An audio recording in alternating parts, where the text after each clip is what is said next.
Did you hit? Oh, G'day and welcome to Uplift. Today we're going to take you on a special journey. Come and join us.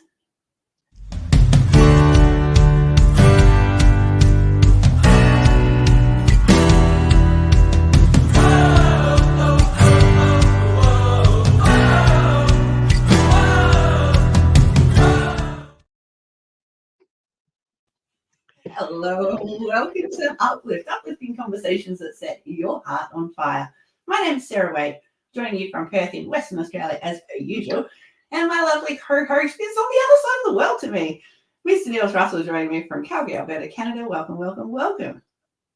thank you, Sarah. So, what's my future look like? Because you're a day ahead of me. What's my future like today? Well, it's got sunny prospects and cultivation of beautiful things from within. Wonderful. I'm really excited about today's show. That we don't have a guest, which is unusual, but it's not too unusual. So this gives Sarah and I an opportunity to share with our viewers, listeners, wherever you're tuning in from, uh, to share our wealth of wisdom and knowledge. And I'm a little bit nervous because we don't do this too often, where it's just us. True, true. Yeah, we usually promote other people and love sharing their beautiful stuff with the world, and we put ourselves in the back seat. Today, as Neil said, yeah, it's all us. It's us giving you everything you want, plus sharing our beautiful souls with you. Hey, we're going to be talking about cultivating success and strength and personal power, things like that. And we're wondering, have you got any stories you'd like to share with us? If so, drop it in, join the conversation. Let's go.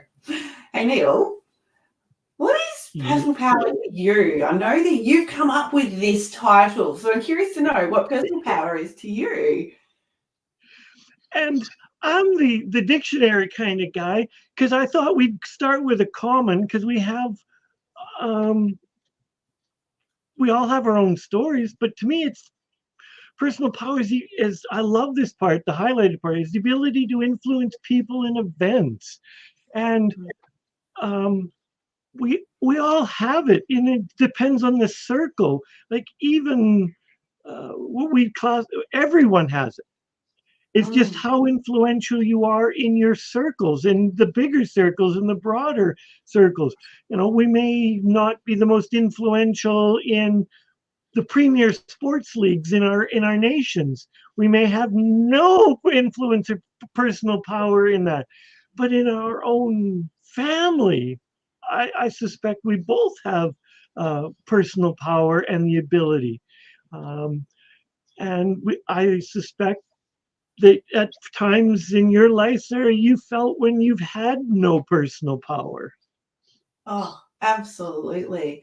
I think about times where, as a mum, I have this beautiful opportunity to guide my daughter. And at times when I'm feeling emotionally dysregulated and she's feeling a bit off, I kind of feel like I've given my personal power up. So sometimes the best thing that we can do is both just take a breath, and having that moment, breath and thought, that helps me to regain my personal power and to be the mum and to go, right, okay, let's handle this. We got this. It was interesting last night. I was reading a book with my daughter and it was all about dinosaurs. And I don't know about you, but when I started reading the words of the dinosaurs, I was a little bit overwhelmed, and she was very much like, oh dear. There was a few tears. We took a few breaths and we regained her personal power just by being calm and being there for her. And I bet you can relate in one way or another, right? I can, and because that's a beautiful example is when there's anyone around us and we're about to say something that we may regret, we're about to explode in emotion, whether it's positive or negative. We can lose our personal power in, especially if it's in the negative, when we respond negatively to something. And as Sarah said, just taking a breath, counting to 10 before you um, respond or because we want to respond. We don't want to react. In my world, I want to respond to what is going around, but I don't want to instantly react, because previously in some iterations of my life, it's been not so productive to react. I mean, I can relate to that, and I reckon there's a few other people who can relate to that too. So when we do have that breath, and we breathing in this beautiful air, I think it gives us that opportunity to sort of filter through the things that we want to say and the things that we maybe could hold back from. Yeah, I love that we can do that. We can have that influence. Maybe not with the sporting team, but yeah, maybe with our coaching clients, or maybe with our family, and maybe just with the local community. I don't know about you, Neil, but I like just wearing a smile as I walk around, and I notice that when I wear a smile, people smile back at me. Do you find that too? Absolutely, and that could be a sign of personal power, because it's about influencing other people's behavior. And if you're smiling and you get a smile back, that's a direct influence. And sometimes I know, if I've not felt that 100%, and somebody walks by and smiles to me, I can't help but elevate and change my, like, oh, put a little spring on my step and make me feel better. And so, yeah, they've just influenced me with using their personal power, which is a smile. Oh, I love that. One of the most common compliments I get is, wow, I love your hair. And often that brings a light smile to my face, and we have a nice conversation. And it's interesting because about 20 years ago or so, to take a compliment was so hard. It was like, no, it's not. Oh, and I put my hand over my hair, or, I just get embarrassed, or whatever the thing was. But these days, yeah, my hair rocks. And yeah, I do feel confident. It's taken some steps to get to that stage where, yeah, I believe it though. And I'm wondering if our viewers or you can relate to that. And if so, if you can maybe put some words from your perspective there. Absolutely. It's like one of our greatest desires is to be seen. One of our greatest fears is to be seen. The paradox of being seen. And it can take people years to get comfortable in their own skin. It's a huge momentous, like, when people finally feel comfortable with and letting other people see their pimples, their warts, their roll, their scars, their whatever. That's personal power, is when you are comfortable in your own skin. Yeah, Are you? especially when you're warty. Yeah. And I have traditionally worked with a lot of women clients, and it's worse right after they've given birth to a child, and as their body wears, because they've given birth to other little human beings, they feel even less empowered with their body. And I love it to see their smiles when they finally reclaim that body of theirs, and it's not something to be loathed. Oh, yeah. My birth story was actually an empowering one. I was so proud of my body. As you know, my back's fused. So the thought of actually going through pregnancy with a fused back and delivering was pretty scary.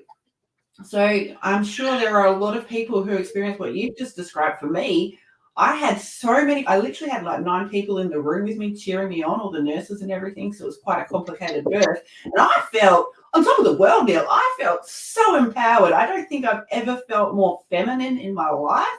It was a beautiful, beautiful experience. And I know it's not one that you can personally experience, but there's so many different ways that we can empower ourselves in our very own special ways. And if you do, it must be something to do with writing that helps you. Yeah. Absolutely. The very first time I held The very first time I held a proof copy of my book, there was tears and snot. It was, it was, it was me giving birth, the equivalent of giving birth to a child, because I had spent years, 2 years writing this book, and to hold it in a physical copy was just like, oh my gosh, that was powerful for me.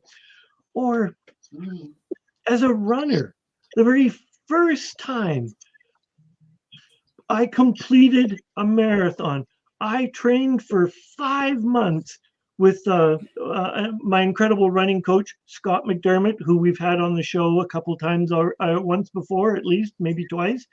And when I crossed that finish line, because all your endorphins and all of your testosterone and all your cortisol is just flushing through your body.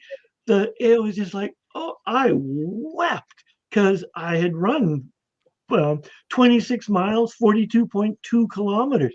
I belong to 1% of the world's population to have completed something as crazy as that. That's pretty amazing. Top 1%. Like I can run across the road. I'm proud of you. And I bet that the coaching that you've had, like to get you probably from a space where you've probably run a little bit more than across the road before you've decided you can go on to what you're up to these days. But I'm sure that the progression of your career as a runner and the pride that's swollen from within and from those supporting you around you must be so beautiful. Has there been any expert advice that you've got along the years that you'd like to share with other people about this? Take the first step. The first step, all you have to do is take the first step in anything that you want to put your mind to. Just decide you want to do it and take the first step. And the first step can be anything from buying shoes to getting out off the couch and realizing that you want to do this. It doesn't matter what it is. You could want to learn to paint. You could want to learn to be a cook. You could want whatever it is. The first step and the best step you can do is just take a step, one step into doing it. Oh, I love that. And there's so much power in that first step. I think there's been times I know there's been times in my life where I've thought one day, and what really made a difference was when I realized that it wasn't one day, it was day one. And it was that first step. And yeah, I was a bit wobbly like a toddler for a variety of reasons, for all the different things that I started. Because, that's it. When we do things for the first time, we're wobbly. We're not perfect. And that's okay. I don't know about you, but celebrating day one, whether it was running or writing that book or whatever it is for you, that day one is so good to celebrate. I'm curious, how do you celebrate? I'm going to throw that back to you because I've done most of the talking. How do you celebrate, Sarah? Like I'm pretty low key when I celebrate. It's like, yeah, that's okay. Or sometimes I'll sit at my desk and I go, yeah, but I'm pretty low key. How about you? It depends on what I'm celebrating, Neil. I think sometimes, I've been spending a bit of time on social media the last 5 years or so, and my phone kind of got attached to my hand a bit. So, I'd celebrate by taking a photo of the moment, which is actually really lovely because, you can go back through your photos and look at these beautiful changes that you've made. Other times, it's something as simple as a happy dance. I love a good happy dance. I don't know about you. It's not too involved. It's just a little bit of a shimmy. But that happy dance is just, it's so beautiful. I love the little happy dances. I think there's so many ways that we can celebrate. And celebrating those little things is what's really, really important. yeah, that day one, you know, those all those little things. It's so important to celebrate. Back to a happy dance because that triggered in my story, in my book, A Warrior's Heart: The Awakening. My characters do the happy dance to celebrate. That's their version of a celebration is a happy So dance. yeah. Oh, happy dance. It gives us so much um energy as well. You know, we feel so many beautiful things from that little happy dance. So whether you're celebrating yourself or celebrating somebody else, you know, maybe you could find just a few seconds for a little celebratory dance of yourself today. Absolutely. And you'll notice that our theme, happy dance, building your personal, because when you're feeling good about yourself and you've accepted your body and you're doing a little happy dance, your personal power, your self-worth is naturally built up and increased. You can't help but feel empowered. What are some of Absolutely. the other things that you would do if you're feeling in a little, let's say, in a little bit of a funk? You're just not firing on all cylinders, and it's just, what are some of the things that you would do, Sarah, to pick yourself up? I've never been in a funk. I don't know what you're talking about. This is misinformation. I'm human. We're all human and we've all had fun. I think for me, the trick is not to let it to be a whole day of fun, not let that one thing throw me out, or three things, or five things, or whatever that thing is. So, you know, letting it out. Know that it's okay to cry. Know that it's okay to shake your body and ugh, get it out, you know, somatically. I think, you know, when we're in a funk, it's okay to have a rest. I know it's okay to have a cry. And having that guilt free rest is something that I've been working on over time. You know, there's guilt coming from all different angles, you know, from when we're Yep. experiencing whatever funk we're having. So accepting and loving that guilt. What is it about that? Maybe it's your body part that's, you know, you're limping, or maybe it's you don't have time because you're working. So you spend that little bit of time, that quality time with your certain someone. That funk you can get out of in many ways. I'm curious to know what the viewers do to get out of their funks. What about you, Neil? How do you get out of your funk? Depends on where I am. Sometimes it's just a matter of getting up. Let's say I'm working on the computer, just getting up and walking away, go have a quick conversation with whoever could be around. If you're in an office, for me, when I was in the office, I could just go and walk to somebody else or Mm, just take a few minutes.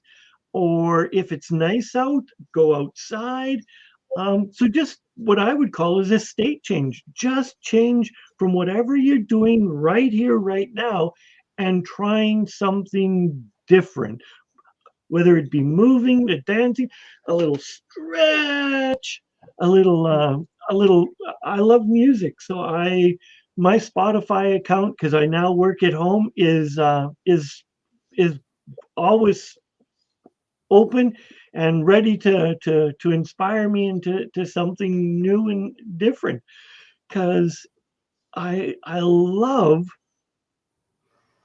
just I'm naturally in a positive place, but when I'm mm. not, I know that for me to be at my best, I need to move or make my state changes, and music is one of the easiest ones for me. Makes sense. Yeah, music has got so many benefits, and there's been so many studies over time that absolutely show this. We don't need studies to know this, though. We just know when we're suddenly tapping our feet, or you know, suddenly a smile comes across our face, or we sing at the top of our lungs to that heartbreaking song, or whatever it is that you're feeling, just to let it out, you know, or maybe you're just listening to some music to calm you and get your system back in a nice even flow again.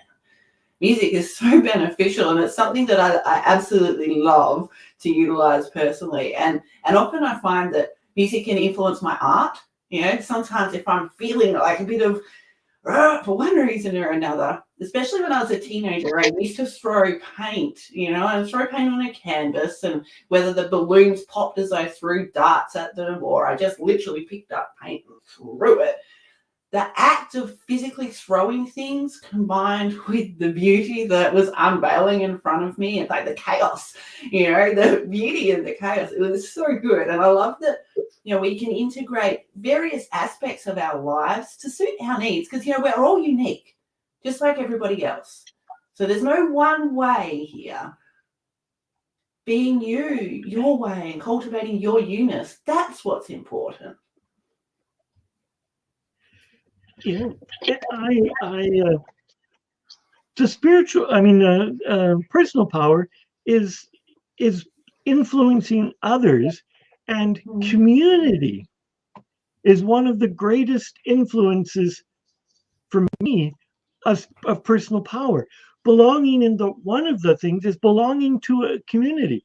One of the things that I noticed, especially if a person is being bullied, it's because they're not in a very. One of the things is they're not really in a strong community, and a community can't stand up to the bully. And so, if you find yourself in that sort of situation, build your community, build your whole community up, because your community will help you build your personal power. Absolutely. I think there's so many ways that we've experienced this in various times and aspects of life, having people around us. Oh, it's amazing. And sometimes that even when we have people around us, we can feel lonely, and there's this loneliness epidemic that's literally covering the world at the moment. And I trust that, conversations like the ones that Neil and I have every fortnight with you guys and just getting out there in the community the way that we do, the way that you do.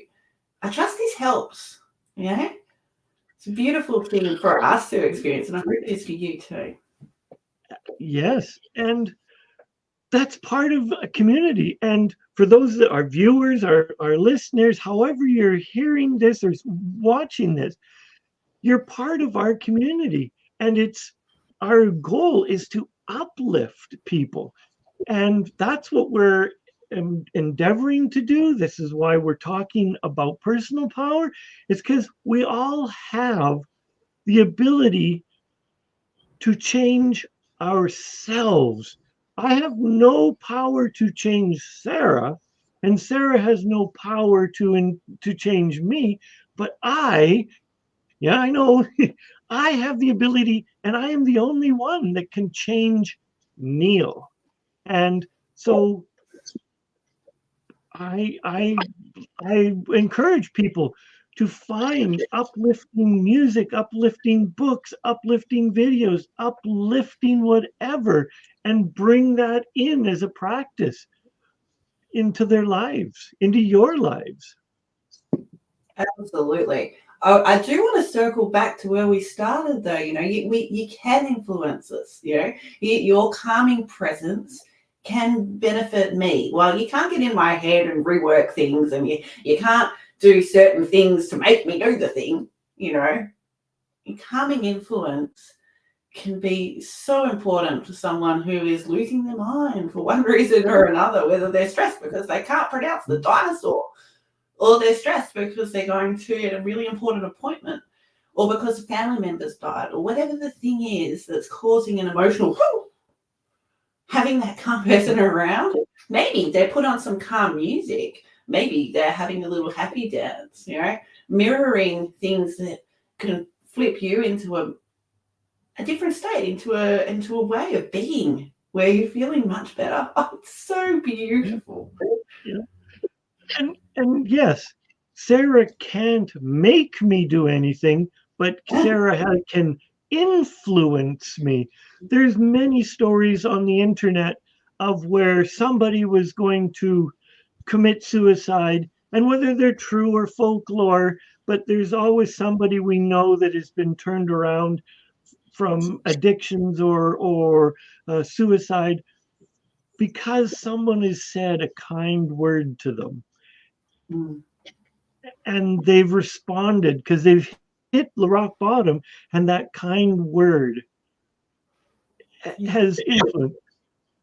So, so my ask to if you, our listeners and viewers, if you can do anything, just choose to be kind.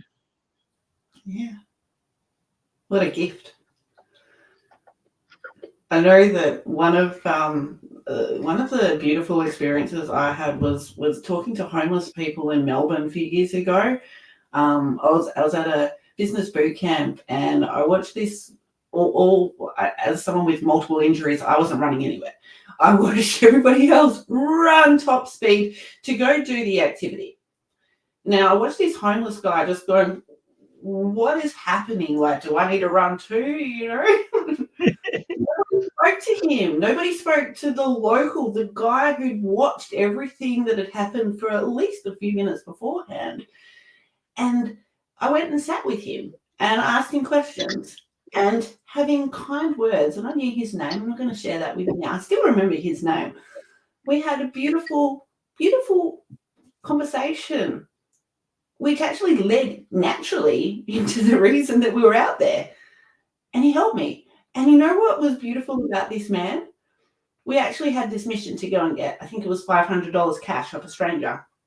Because he was on the streets and because he was literally asking for help, this guy trusted me so much. He gave me like $400 in small coins and cash to go to bring back to this boot camp.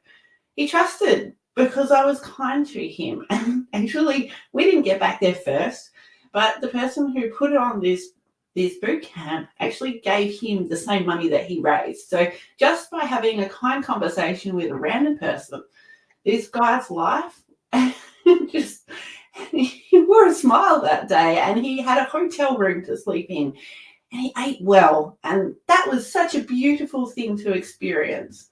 So even those little things, you know, be kind to the homeless guy, be kind to the stranger, smile at someone. I love it. Yeah, because we don't really know what another person is going through. And we don't know why the person cut us off in the supermarket, why they cut us on traffic, because they could be thinking about a relative or somebody in hospital. They could be thinking about their son, their daughter. We don't know. So I just choose to be kind. And it's carried me, it's done me well, and I'm a much happier person since I took on the mantra of I'm choosing to be kind. Oh, I love that for you. I think also being kind to ourselves is really important to touch on, you know, like, oh, I'm so stupid, I did it again. That was something that I had on repeat a lot. And I don't know if you can relate or maybe you can relate, but I can relate. And I'm really pleased with myself. Again, it didn't happen overnight, and it was a transition, just like accepting the compliments and really believing the compliments, you know, being kind to myself has really empowered me, and that really has cultivated that personal strength within me. Neil, have you felt the same for one reason or another? Absolutely. There's times in my life where I've gone, oh, what are you thinking? Insert bad word, calling you because the critic in here, I think I've been called lots of names because of some of the things I've done, but the inner critic in here, prior to me understanding the inner critic, was far more harsh and detrimental to my well-being than anything anyone else has ever told me. It's like this little guy in here, he's the enemy, not the world. And when I befriended this little critic and loved this little critic, it calmed right down and it became my friend, and it doesn't respond the way it doesn't react the way it used to do. And now it's far more patient with myself, and it doesn't respond in a harsh way like the 10-year-old me would have done, the insecure me would have done. I'm curious, did you ever name named the thing that was going on wrong, you know, whether it was an anxiety or an insecurity or rage. Have you ever actually named the thing? So it's not you, it's the thing.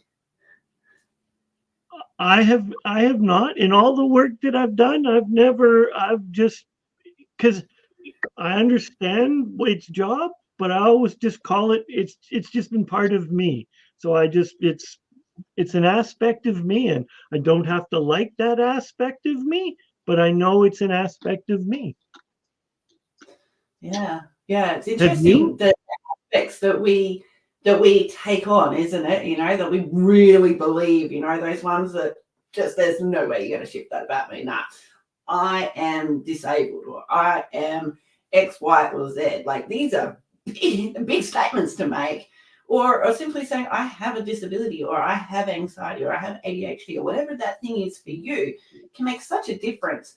I have externalized those things before, and I have got my clients to do it for various reasons at various times. It's not something that I'm saying everybody needs to go out and do right now. There's a nice way to go about doing this, but it's a beautiful thing, even just to get it out of your head in a 3D way. So whether that be writing, you know, getting out of your head, writing in your journal, or getting out of your head and creating something with clay, or physically something else, you know, we desire the life we desire. There's so many different ways that we can be kind to ourselves. For me, art has been an absolute savior. You know, if it hadn't been for art, I don't know that I'd be standing here or sitting here, right now with you, Neil. You know, Neil, art for me, I know art heals. Art heals in so many ways. Art's enabled me to get through so much pain, like the physical and the emotional, and to be able to pull myself out from the depths of depression and wanting to unalive myself and really just not be here, to learning more about myself and being able to help other people. It's just a beautiful flip of the switch. And yeah, there are times when, you know, I use all of the colors in my emotional wheelhouse, and that's okay. You know, they're there for a reason. It's okay to feel the feels. Like, I'm not saying, you know, toxic positivity is the way to go here. However, you know, there's different ways that we can utilize what we've given ourselves. So, for example, years ago, I started learning hypnotherapy, and I did it for a variety of reasons. One of them was because I was in pain. I don't know if you've ever been in pain before. Pain's not especially fun. I've literally been in pain every day for more than 19 years. So I'm at the point in my life where I will do anything I can to help myself in one way or another. So I've been recording myself these beautiful little guided meditations. I've been doing it over the years. You know, I've recorded my daughter some sleep hypnosis, and it's so many ways that we can do it. But I love that when we use our own voice, when we hear it, we absorb it more. So if you're thinking about writing some I am statements, I don't know, maybe you could pick your phone up and record those I am statements. And as you're washing the dishes or doing the thing you do in life, maybe just listen to it and hear it and let it absorb in. You know, simple things like I am statements are great, but you can also do things like looking at your original blueprint. Like, when you were you born with all the stuff you've got today? Or has there been a bit of a difference and a shift in your blueprint? That's deep.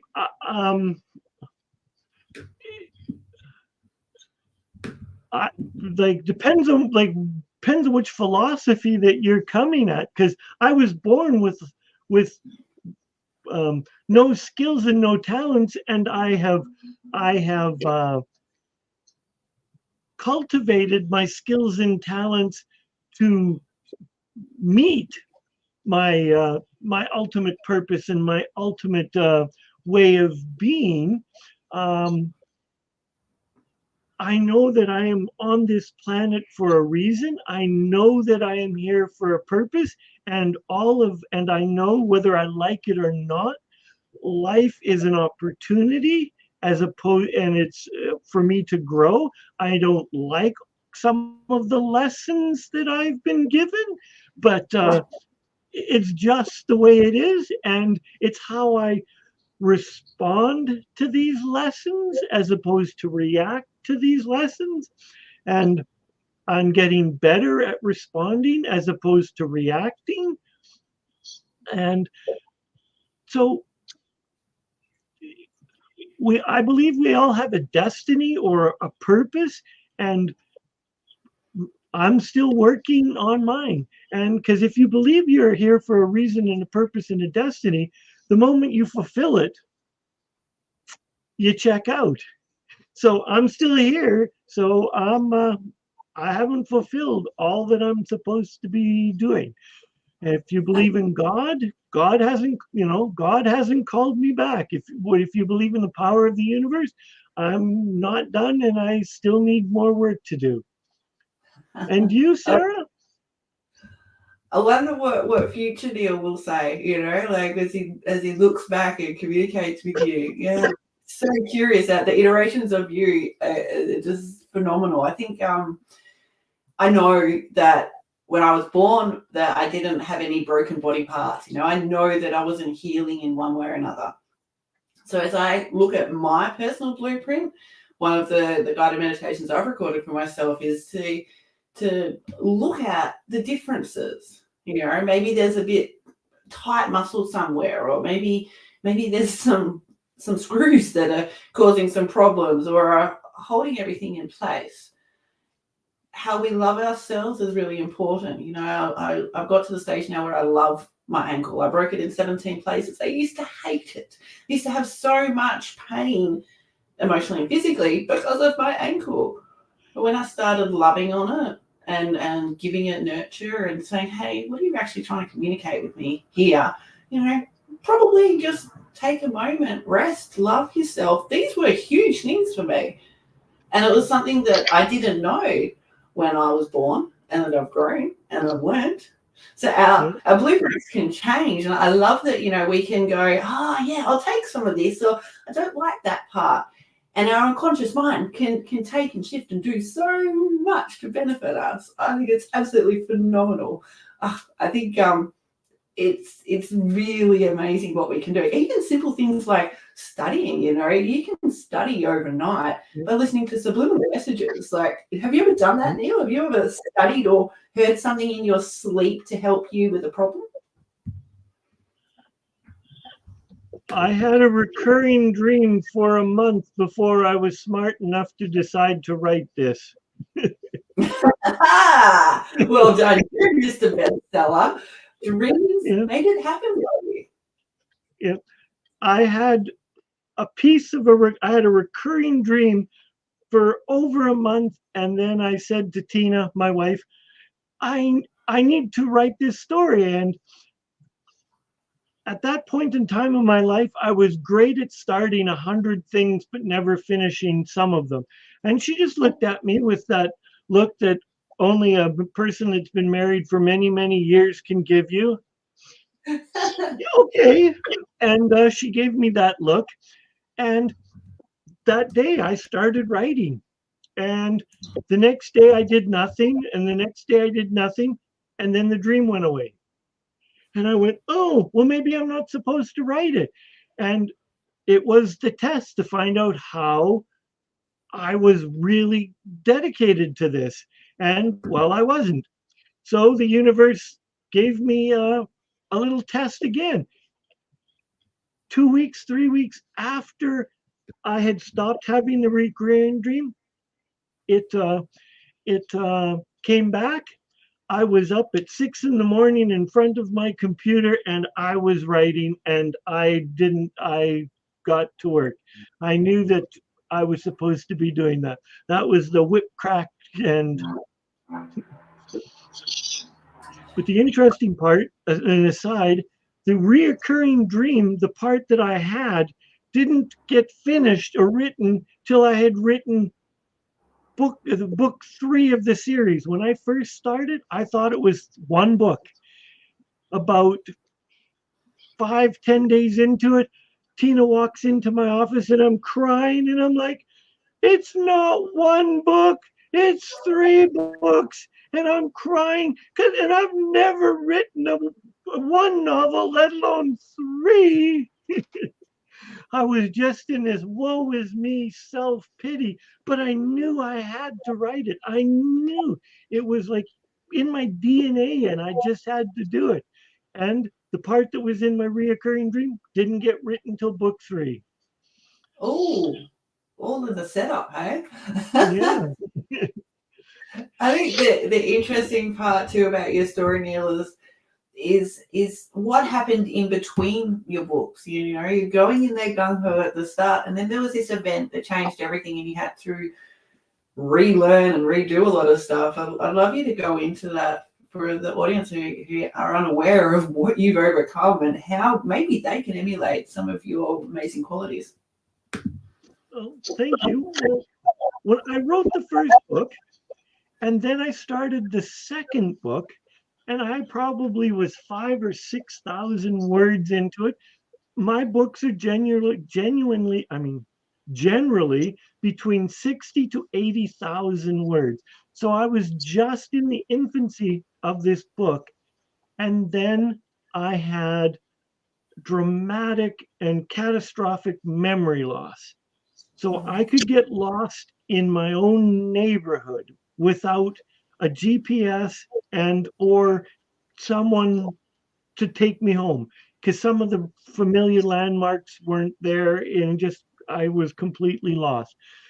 To write book 2, I had to read what I wrote, all of what I wrote previously, and then I could continue on.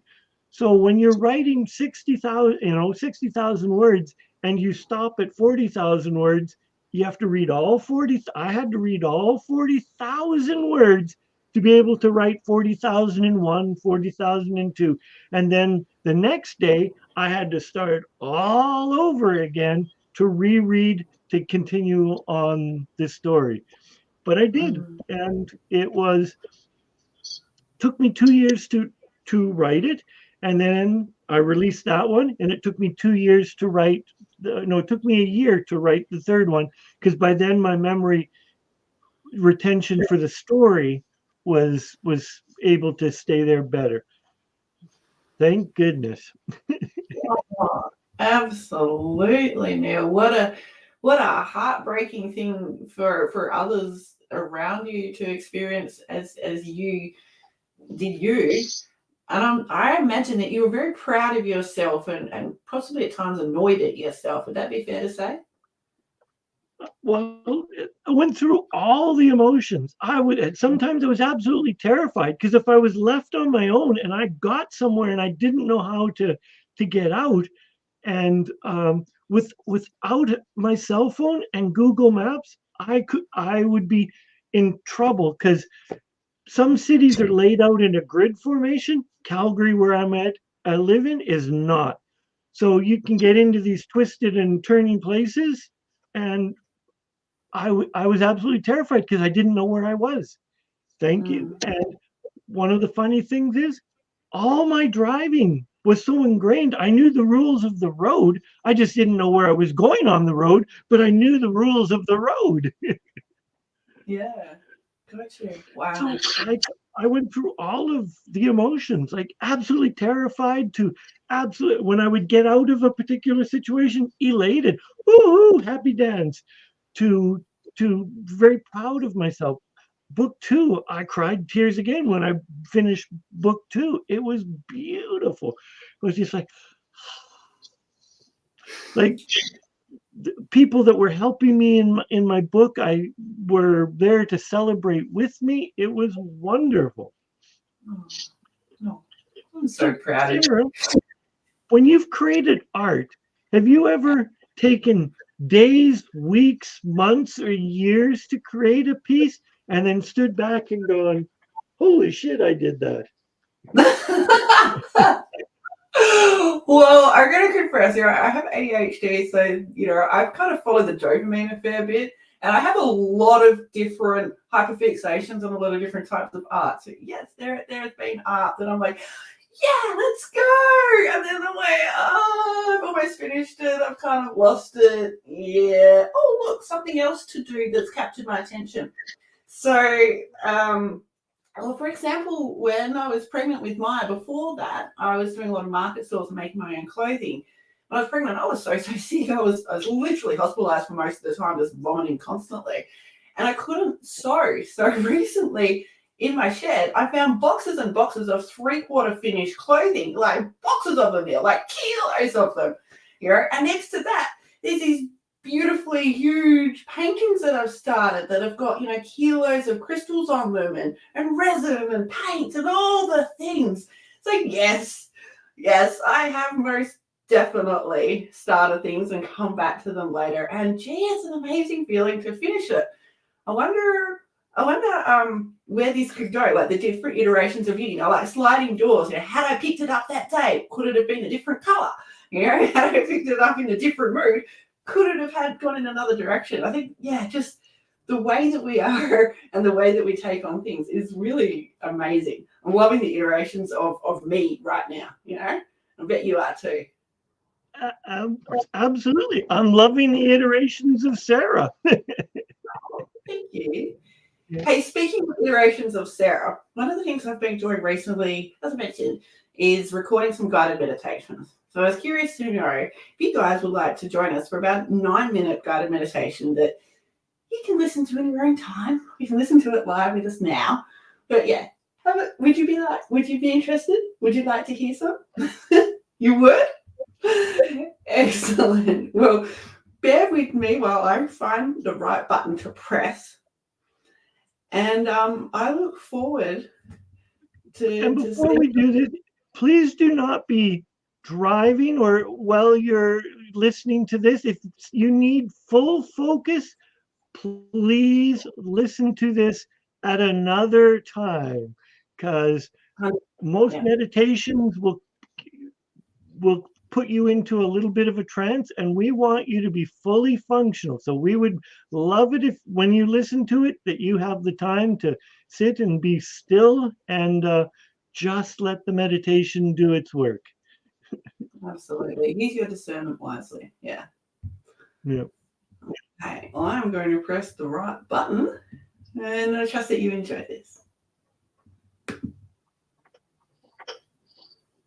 Welcome to this short guided meditation, where iterations of you will guide you to the answers you seek as you cultivate success on your terms. My name is Sarah Wade, and in the next 8 minutes, you'll be encouraged to uplift, be the best you can be, as you unzip your mind and play with possibility. You'll be invited to follow a golden string. And right now, taking a big, deep breath in. That's it. And out. Once more, breathing in and holding for 3. 1, 2, and 3, and out. Keep breathing. Just gently sway. Just a little, side to side. Whatever way feels right for you. And as you do so, place your hand on your heart. Bring awareness to your body. Swing on your toes a few times. Place your hand back anywhere it feels comfortable. And now go within your body. Noticing any tension or discomfort and gently releasing it with each exhale. Allow yourself to fully inhabit your physical vessel, feeling the sensations of aliveness coursing through you. As you gently breathe and allow yourself another wriggle, and out. Let all that discomfort out. As you feel those sensations of aliveness really blossoming within. As you continue to breathe deeply, imagine a golden string of light extending from your heart's center. This string is a conduit for you to move through time and space with ease. allowing you to access different aspects of yourself at any age, younger or older. It's kind of like Doctor Who's timey-wimey device, This golden light offers you safe travel through time and space. Slowly begin to visualize yourself at a younger age, perhaps as a child full of wonder and innocence. Notice how this version of yourself moves and interacts with the world. What wisdom and insights can you learn from this younger self? What are the successes this younger self had? Like being able to tie your shoelaces or ride a bike without training wheels.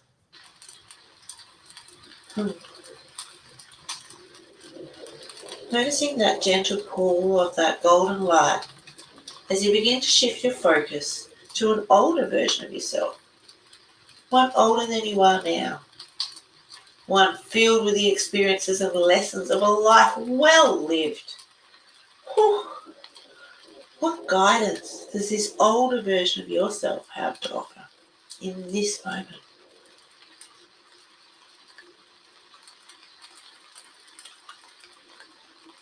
With years of successes under your belt, various types,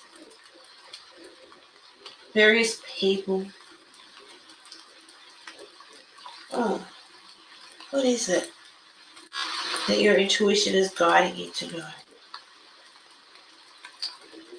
As you feel the pull of the timey-wimey, goldeny-waldeny string to different ages, to different iterations of you, notice what you notice and feel what you feel. Get curious about success for you at different ages. Go along that string and find a time where you feel feelings of joy, peace, and fulfillment, and absorb that into your entire being, bringing all those feelings back into the present moment. And know that you have the power to create the same thing in your life for yourself now. But you can be the best you can be and live by the way of the heart. A life your way, a heart-centered way, one that feels right for you. And using that golden string as a conduit, shifting your focus to the answer to the question was beneath the question. You know the one. Follow your intuition and the golden light and imagine yourself in that space. Now, notice you are unafraid. And notice you can absorb all you need right here, right now. Remember, you are worthy of living a life your terms. You have the ability to overcome so many things. Trust in yourself and your abilities. Believe in the unique gifts and talents that you possess. And as you continue to meditate, let go of any of those little niggly thoughts that may be holding you back and replacing them with empowering thoughts. Tell yourself things like, I am capable, confident, and worthy of success. Imagine yourself surrounded by people who love and support you. Feel their encouragement and inspiration. And know you are not alone on this journey. And with each breath you take, connect more and more deeply with your inner power and strength. Feel it radiating throughout your body and mind. You are a powerful being, capable of creating and designing a life you truly desire. Allow the golden string of light to gently guide you through these different iterations of yourself. offering you profound insights and clarity. Trust in the wisdom that arises as you explore your past and future self. Travel along this golden thread. Travel along this golden thread and bring with you the feelings of heart-centered power and strength with you into this day. And remember, you're capable of anything you set your mind to. Trust in yourself. When you're ready, slowly begin to bring your awareness back to this present moment, carrying with you all of the knowledge and guidance you've received. Know that you can access this wisdom at any time by simply following the golden light within your heart. When you're ready, open your eyes. Take a moment to reflect on the journey you've just taken. Embrace the profound connection to your past and future selves, and knowing that you hold the power to create and manifest your desires with ease. And remember, the answers you seek are always within you.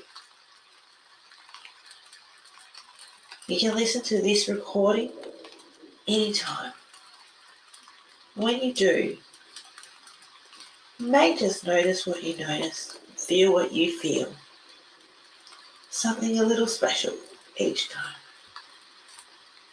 Design the life you desire. You're worth it.